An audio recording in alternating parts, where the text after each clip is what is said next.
ഒരു രാത്രി മുഴുവൻ നീണ്ടുനിന്ന ചർച്ചക്കൊടുവിൽ വെടിനിർത്തലിന് ധാരണയായി എന്നാണ് അമേരിക്കൻ പ്രസിഡന്റ് ഡൊണാൾഡ് ട്രംപ് അറിയിച്ചിരിക്കുന്നത്. രതീഷ്, ഇതിൽ ശ്രദ്ധിക്കേണ്ടത് സ്റ്റേറ്റ് സെക്രട്ടറി മാർക്കോ റൂബിയോയാണ് രണ്ട് രാജ്യങ്ങളുമായുള്ള ചർച്ചയ്ക്ക് ചുക്കാൻ പിടിച്ചത്. മാർക്കോ റൂബിയോ നേരത്തെ ഷഹബാസ് ഷെരീഫുമായി ചർച്ച നടത്തിയിരുന്നു. അതിനുശേഷം അദ്ദേഹം പാകിസ്ഥാന്റെ സൈനിക മേധാവി അസീം മുനീറുമായി ചർച്ച നടത്തി. പാക് സൈനിക മേധാവി അസീം മുനീറുമായി ചർച്ച നടത്തിയതിനു ശേഷം അദ്ദേഹം ഇന്ത്യൻ വിദേശകാര്യമന്ത്രി എസ് ജയശങ്കറുമായി ചർച്ച നടത്തി.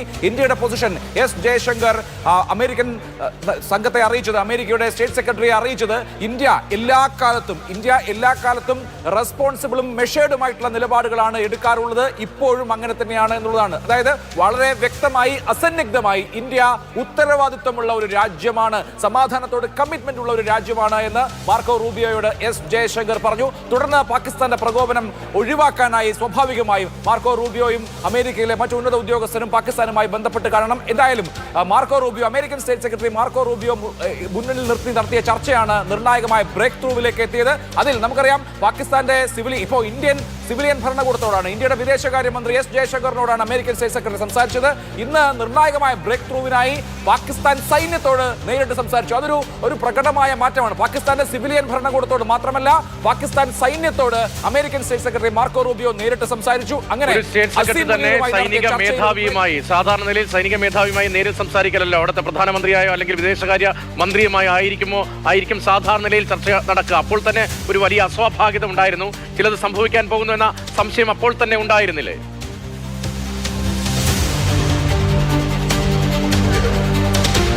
അഭിലാഷ്, നമുക്ക് വ്യക്തമാവുന്ന ഒരു കാര്യം, അമേരിക്കൻ പ്രസിഡന്റ് ഡൊണാൾഡ് ട്രംപ് തന്നെ അനൗൺസ് ചെയ്തിരിക്കുന്നു. ഇതിൽ അമേരിക്കൻ പ്രസിഡന്റ് തന്നെ ഞങ്ങൾ ഇടപെട്ട് ഒരു മീഡിയേഷൻ നടത്തുകയും അതിലൊരു തീരുമാനം ഉണ്ടാവുകയും ചെയ്തു എന്ന് പ്രഖ്യാപിക്കുകയാണ്. അമേരിക്കൻ പ്രസിഡന്റ് തന്നെ നേരിട്ട് പ്രഖ്യാപിക്കുന്നു എന്ന് മാത്രമല്ല, അദ്ദേഹം ഇതിൽ ഈ ഫുൾ ആൻഡ് ഇമ്മീഡിയറ്റ് സീസ് ഫയർ എന്ന വാക്കാണ് ഉപയോഗിച്ചിരിക്കുന്നത്. അതായത് പൂർണ്ണമായ അടിയന്തരമായ വെടിനിർത്തൽ. ഇനി ചർച്ചകൾക്ക് ശേഷമുള്ള വെടിനിർത്തലല്ല, വെടിനിർത്തൽ പൂർണ്ണവും അതുപോലെ തന്നെ അടിയന്തരവുമാണ്. ഇപ്പോൾ തന്നെ വെടിനിർത്തൽ നിലവിൽ വന്നിട്ടുണ്ട് എന്നാണ് അമേരിക്കൻ പ്രസിഡന്റ് ഡൊണാൾഡ് ട്രംപ് പറയുന്നത്. അപ്പോൾ രണ്ട് ആണവായുധ രാജ്യങ്ങളാണ്. യുദ്ധം എന്ന് പറയുന്നത് സ്വാഭാവികമായും രണ്ട് ആണവ രാജ്യങ്ങളുടെ യുദ്ധം എന്ന് പറയുന്നത് അമേരിക്ക അടക്കമുള്ള ലോക രാജ്യങ്ങളെ സംബന്ധിച്ച് ബുദ്ധിമുട്ടുണ്ടാക്കുന്ന കാര്യമാണ്. ചൈന ഇന്ന് എടുത്തിട്ടുള്ള നിലപാടും വളരെ ശ്രദ്ധേയമാണ്. രണ്ട് രാജ്യങ്ങളോടും ഡി എസ്കലേഷൻ എന്ന സമീപനമാണ് ചൈന സ്വീകരിച്ചിരിക്കുന്നത്. ചൈന നമുക്കറിയാം പാകിസ്ഥാന്റെ ഒരു സുഹൃത്ത് രാഷ്ട്രമാണെങ്കിൽ പോലും ചൈന ഇക്കാര്യത്തിൽ പ്രകടമായ പക്ഷപാതിത്വം പരസ്യമായി പ്രകടിപ്പിച്ചിട്ടില്ല.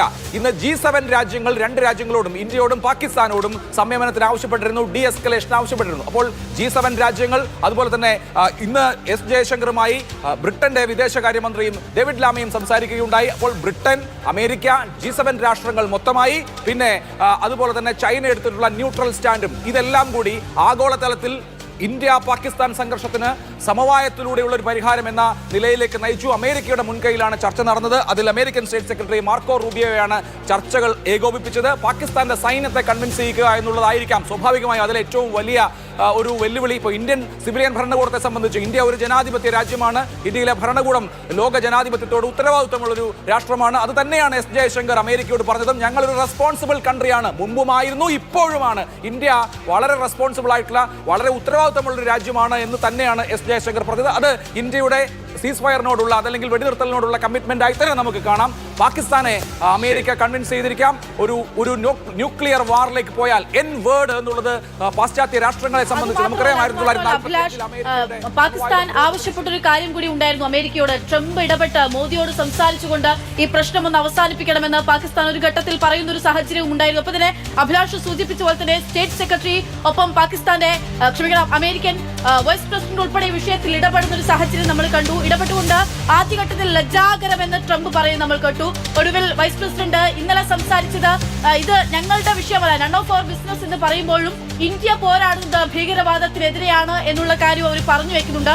അങ്ങനെ ഒരു തീരുമാനത്തിലേക്ക് എത്തുമ്പോൾ മറ്റ് UN ഇടപെടുന്നു, മറ്റ് ലോകരാഷ്ട്രങ്ങളൊക്കെ ഇടപെടുന്നുണ്ടെങ്കിൽ പോലും അമേരിക്കൻ ഇടപെടൽ ഇതിൽ നിർണായകമാവുകയാണ്.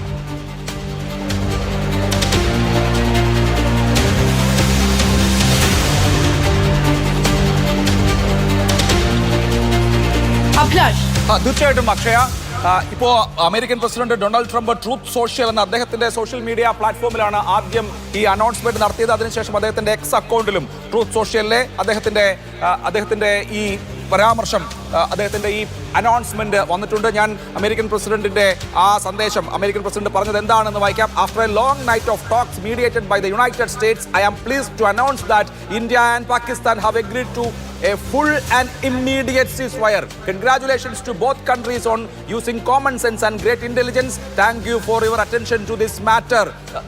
തനതായ ട്രംപ് ശൈലിയിലാണ് അദ്ദേഹത്തിന്റെ സന്ദേശവും. രണ്ട് രാജ്യങ്ങൾക്കും അഭിനന്ദനം.